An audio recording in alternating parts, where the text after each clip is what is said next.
A new warning about one of the great challenges of our time. A White House report says failing to cut carbon pollution could cost the U.S. economy $150 billion a year. Ben Tracy shows us a company that thinks it may have solved a big part of the problem. Ben, good morning. Good morning, guys. Well, part of the pollution problem is plastic, but this plastic chair that I'm sitting in right here was actually made out of pollution that would otherwise heat the atmosphere. It's one way a company has found to curb the 1.8 trillion pounds of carbon emissions created by the plastics industry every year. This building in Costa Mesa, California looks unremarkable. And what's happening inside sounds unreal. So that's plastic that was literally made out of thin air.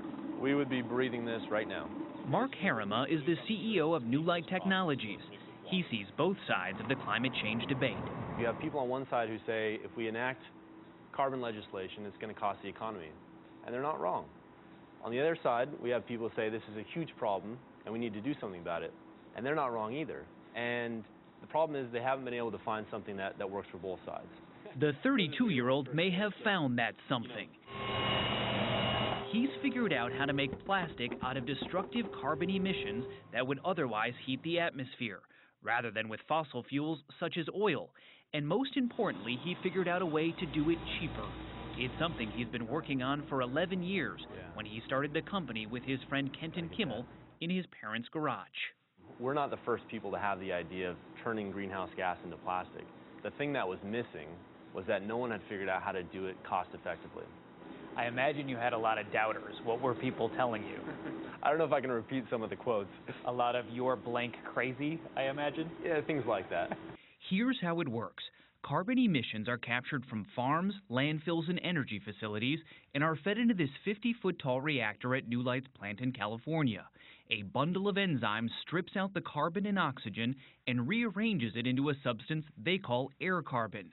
It is then melted down and cooled inside these tubes and sliced into these little plastic pellets that can be molded into anything. It's like bird food. Cool. Or a disruptive technology that's going to change the world. One of the two. Newlight is selling its plastic to companies such as furniture maker KI, which uses it to create chairs. There are also air carbon cell phone cases, soap dishes, and even plastic bags. Plastic bag. There you go. It's a regular plastic bag. At a recent Fortune magazine event, Michael Dell announced he will use Newlight's air carbon bags to wrap his Dell computers. We're going to be shipping that with our Latitude notebooks. Dan Kamen, a physicist at Berkeley, says the challenge is whether Newlight can grow its business enough to disrupt the $380 billion U.S. plastics industry.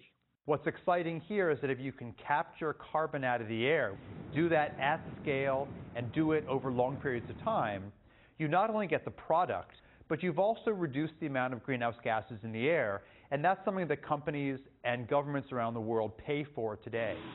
Harima says a big breakthrough in the past year has made their process 10 times more efficient, and that will help them grow. A lot of people have asked, how did you do it? We don't tell that. That's one of the secrets? That's one of the secrets. He hopes that secret is also a solution we can hold in our hands. This case would have otherwise been floating in the air. You're responsible for this. You did this.